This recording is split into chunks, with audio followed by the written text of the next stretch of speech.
bien, bonjour mes amis Balance, bienvenue sur la chaîne du tarot pour votre tirage général. Ceux qui me découvrent, soyez les bienvenus, cette chaîne est la vôtre et j'espère vraiment que vous allez tous très bien. Alors vous avez deux arcades majeures, trois même, puisqu'on a la tour inversée, la papesse, et puis nous avons ici le monde inversé. Je vois de l'épée, de la coupe, de la coupe aussi, inverser la coupe, hein, et puis du bâton.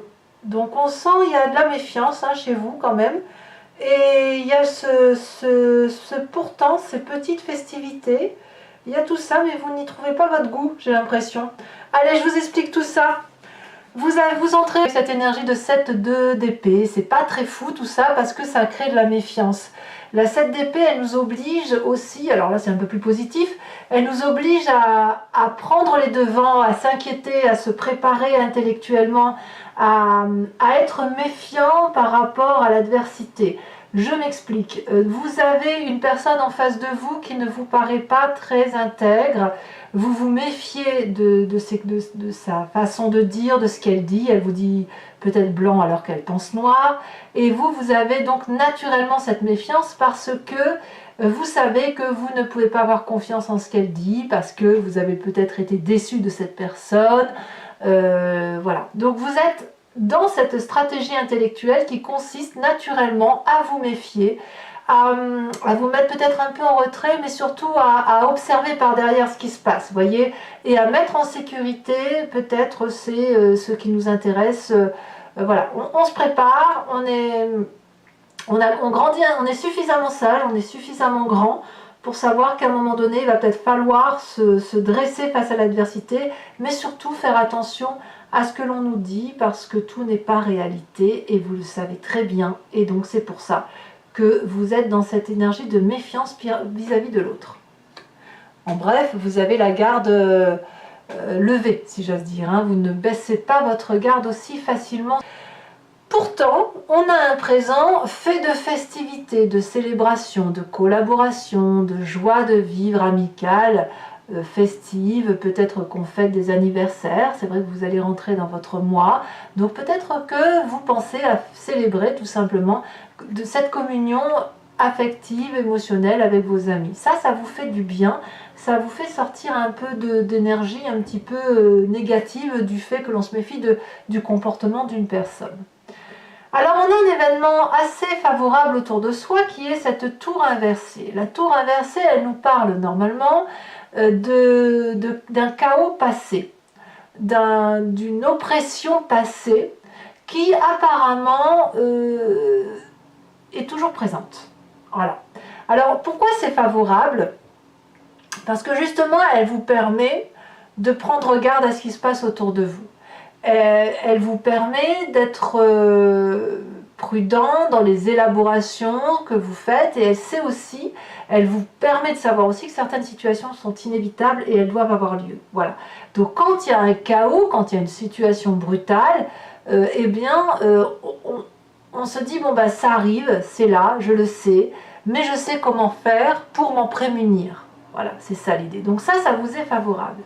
Par contre, ce qui vous est défavorable dans l'environnement, c'est cette papesse qui écoute sa voix intérieure. Cette papesse qui dit dans son intuition intérieure, ça s'est déjà produit, donc ça va se reproduire. C'est cette personne qui va aller trouver des réponses au fond d'elle-même, à travers des croyances, des événements superficiels, sans vraiment avoir de réponse pragmatique. C'est ça le problème. C'est-à-dire que, d'ailleurs on le voit dans votre passé, c'est que vous savez que certaines situations sont ainsi faites, c'est ce fameux karma, que on ne peut rien y faire, que ça ne nous empêche pas de vivre. Par contre, intuitivement, instinctivement, ça génère en nous une forme de sacrifice, d'autodéfense, de sacrifice et d'autodéfense, à vouloir se dire, bon bah ma petite voix intérieure me dit de me méfier, donc je me méfie. Alors est-ce que c'est bien? Je ne suis pas là pour juger, juste ce que je sais, c'est que ça crée une impossibilité chez vous de vous laisser aller, de vous laisser porter. Pourquoi? Parce que votre passé, je vous le disais, a déjà vécu des comportements incompris, des difficultés à prendre des décisions, à vous positionner. C'est ça l'idée. C'est que dans votre passé, vous avez eu du mal à vous positionner entre deux idées. On a ces deux épées croisées et il avait fallu choisir entre ces deux positions intellectuelles, avec un conflit intérieur terrible. Et qu'est-ce qui s'est passé chez vous? Eh bien, il a fallu effectivement aller chercher sa petite voix intérieure. Alors, il est possible aujourd'hui que vous vous rendiez compte que vous vous êtes trompé. Peut-être que vous ne vous êtes pas trompé, mais vous restez avec cette idée que cette personne qui vous a trompé ou cette façon de penser qui vous a trompé est la bonne, quoique vous avez dans votre état d'esprit des doutes. Il y a des doutes en fait. Vous, c'est quand même deux épées. Deux épées, c'est une réflexion poussée qui est faite chez vous, où vous n'avez pas eu de réponse dans votre passé. Il y a de la festivité, il y a de la joie, mais aujourd'hui vous êtes un peu plus armé, vous avez mûri, vous avez grandi. Donc cette vérité qui vient du passé dans votre choix, vous l'assumez, pas de problème, vous assumez ce choix. Par contre, vous avez cette crainte que ça revienne. Mais je ne suis pas sûre que ce qui s'est passé dans le passé, avec la raison qui est la vôtre, soit réellement aussi vrai que ce que vous pensez. Alors effectivement, dans votre corps, comme vous êtes programmé comme ça, vous avez encore cette 7 de bâton.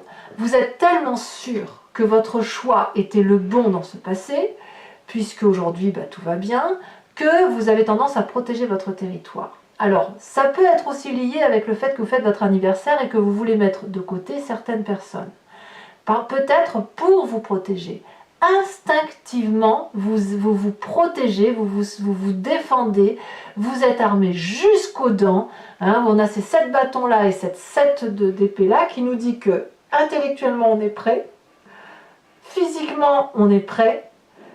On est prêt à quoi? À être heureux, mais au prix d'un sacrifice de lâcher prise. Et tout ça parce que l'environnement favorable dit qu'effectivement, il y a une oppression qui vient d'un chaos. Voilà. Et ce chaos, à mon avis, il n'est pas si récent que ça. Alors, vous pourriez avoir un chaos récent, mais ça vous renvoie quand même à un doute du passé. Bon. Qu'est-ce qu'on a comme événement surprenant qui arrive? C'est cette 2 de coupe inversée. Ça peut être une rupture. Voilà. Ce serait ce chaos positif. Ça pourrait être aussi une division intellectuelle, une division affective, un break que l'on fait avec un ami ou en couple. Enfin bref, c'est une communication qui ici, affectivement, ne passe pas. Voilà, il y a un désaccord. Ce désaccord peut très bien avoir lieu dans le cadre de votre anniversaire ou dans le cadre d'une festivité qui arrive. Et on peut parler soit de disharmonie, soit de séparation, soit de dissociation, et surtout d'un amour que l'on retourne à soi. Ça veut dire que, bon, ok, il se passe ça, ça me renvoie à mon passé, alors très bien, je vais me méfier. Ça ne veut pas dire que vous allez attaquer. Je ne vous vois pas attaquer. Je vous vois vous préserver, vous auto-préserver, ne pas baisser la garde. C'est surtout ce qui semble être à l'ordre du jour pour vous au mois de septembre. D'ailleurs, dans votre état d'esprit, on a cette sous 6 de coupe inversée qui va nous parler d'une forme d'indépendance que vous avez. Vous voulez naïvement croire ou penser que vous pouvez vous en sortir tout seul. Alors, vous avez probablement raison, mais ça se fait de façon assez inhabile. C'est une indépendance que l'on connaît pas trop bien, tout compte fait. C'est quelque chose que l'on... Comment je vais vous dire ça? Il y a un peu pas de condescendance, quoique. C'est surtout une forme de dilettance. C'est comme si vous étiez une personne, là, un enfant qui lâchait la main de sa mère pour traverser la route, en sachant qu'elle est assez mûre pour le faire, mais elle le fait un petit peu en divagant, si vous voulez. Donc il y a une perte affective, à mon avis, par rapport à ce passé que l'on croyait. C'est-à-dire que ce que vous pensiez vrai de ce passé, où vous avez dû faire la part du pour et du contre, Vous vous rendez compte dans votre présent, par rapport à cette festivité, qu'il y a quelque chose qui n'est pas correct, et naturellement, ça crée un chaos, ça vous renvoie à votre intuition d'avant qui n'est pas bonne, mais par contre, inconsciemment et intellectuellement, il y a une vérité qui s'établit d'autodéfense. Je ne sais pas pourquoi, il n'y a que vous qui puissiez le dire, mais vraiment je le ressens très fortement, genre j'ai été trompée pendant X temps, ça peut avoir duré vraiment des années. Alors quel va être le comportement de la famille et des amis à votre égard? Ils vont vous inviter à récupérer un peu, à vous isoler. Donc vous allez peut-être paraître auprès de vos amis ou de votre famille un petit peu excentré, un petit peu apathique, un petit peu froid. Mais c'est surtout qu'en fait, il y a une distanciation nécessaire qui doit se prendre parce qu'il faut se régénérer. Il faut vraiment se relaxer, méditer, prendre soin de soi, guérir de ses plaies, tout ça dans l'intellect. Il faut qu'on fasse la part des choses, donc on s'écarte un petit peu, on fait un break, et de ce break, on peut comprendre un petit peu ce qui se paie. En fait, en bref, on fait la paix un petit peu, mais à chacun de son côté. Conséquence de vos actions, de vos pensées sur vous-même en cette fin de mois, c'est le monde inversé. C'est-à-dire que vous clôturez un chapitre intérieur de votre histoire avec beaucoup de difficultés, en ce sens que vous avez probablement le sentiment que vous avez perdu sur toute la ligne. Vous refusez de ce fait d'admettre, mais c'est très inconscient tout ça, vous refusez d'admettre que vous êtes trompé, donc vous ne clôturez pas ce chapitre. Or, cette clôture, elle se fait bon gré mal gré. Vous n'avez pas le choix. C'est une fin de cycle. Voilà. Est-ce que vous acceptez les leçons de la vie? C'est pas si sûr non plus.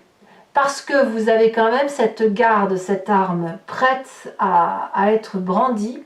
Et je pense, à mon avis, que c'est une erreur. Je le pense sincèrement, parce que ça ne sert à rien de rester axé sur des décisions que vous avez eu du mal à prendre dans le passé, parce que tout simplement vous y avez cru, avec naïveté, avec amour, avec candeur. Et si aujourd'hui il y a ce chaos-là, c'est qu'il doit intervenir, et c'est pas ça qui doit remettre en cause vos choix de vie. C'est juste que vous devez accepter de quitter ce cycle en acceptant de s'être trompé. Parce que si, en acceptant en le faisant comme tel, vous pouvez grandir et passer à autre chose. Conséquence de vos actions et de vos pensées avec l'environnement, on a cette 2 de bâton inversé, c'est-à-dire que les plans sur la comète que l'on se faisait avec l'environnement sont en train de retomber tel un soufflet.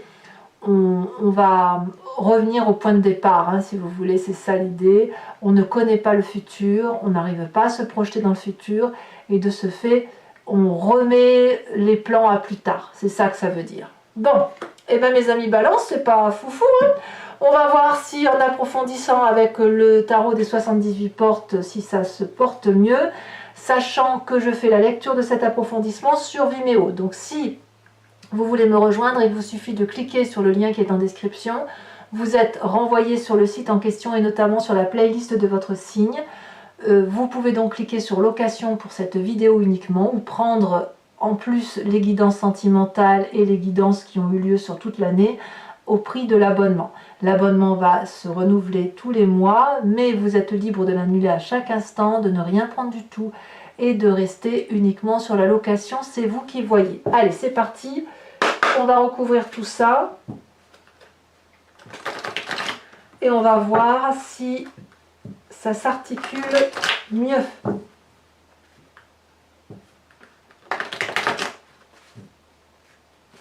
Alors, qu'est-ce qu'on a sur cette 7 d'épée? Alors, vous grandissez inéluctablement, vous gagnez en maturité, en sagesse, mais à quel prix? On a cette 6 de bâton, oui, je comprends, et oui. Sur l'événement favorable, avec cette tour inversée, nous avons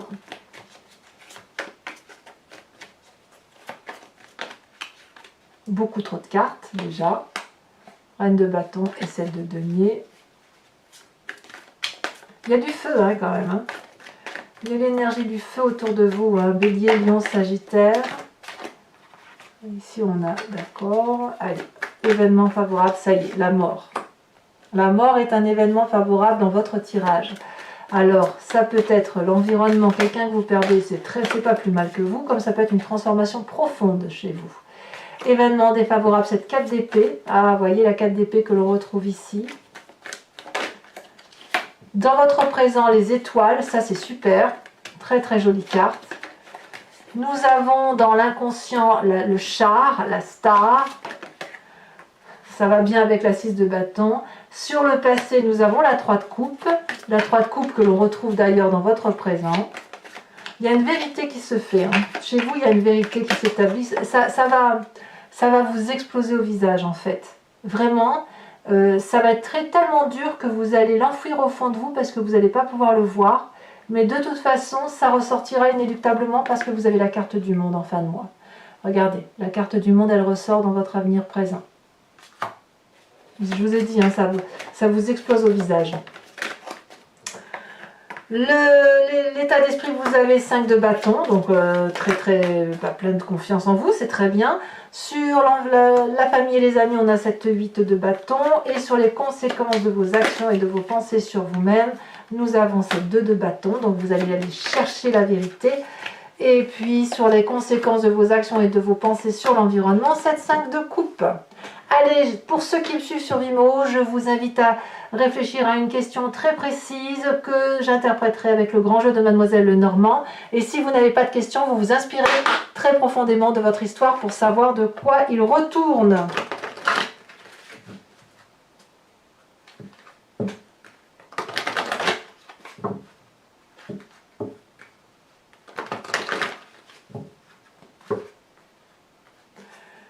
Allez.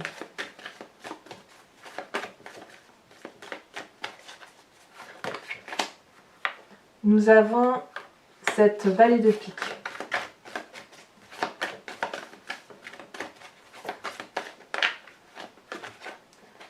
Alors, on commence.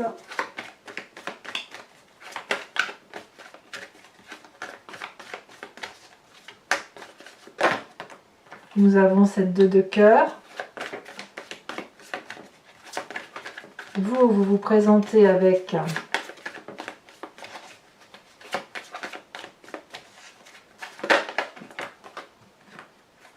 la 8-10 de cœur et les 2 prochaines cartes. Vous voyez ce que je vois là, je pense à autre chose là. La mort avec cette tour, c'est vraiment... vous l'attendiez cette mort. Vous l'attendiez. La 6 de trèfle et ensuite ici elle saute. La 10 de carreau. Allez, je vous tire également les cartes au H qui vont décan par décan, qui va permettre de voir un peu avec plus de précision ce qui se passe en vous, éventuellement des conseils. Donc là c'est la carte socle, la base. Alors pour mes premiers décans, oulala ça saute.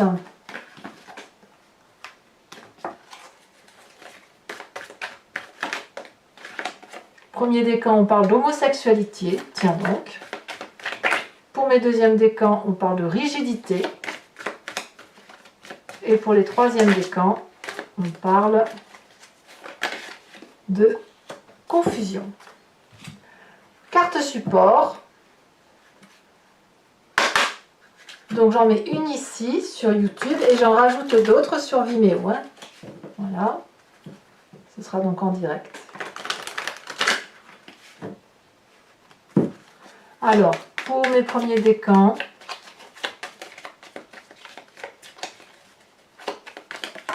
elle a bien sauté, d'accord.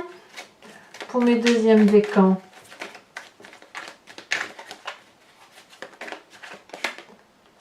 et oui, il y a encore la mort qui ressort, et la confusion des genres ici, pour le troisième décan. Mes amis Balance, n'hésitez pas à vous abonner pour le soutien de la chaîne, mais aussi à commenter, à liker, à partager si vous le souhaitez. Je vous dis à très bientôt. Je vous embrasse bien fort. Bisous, bisous.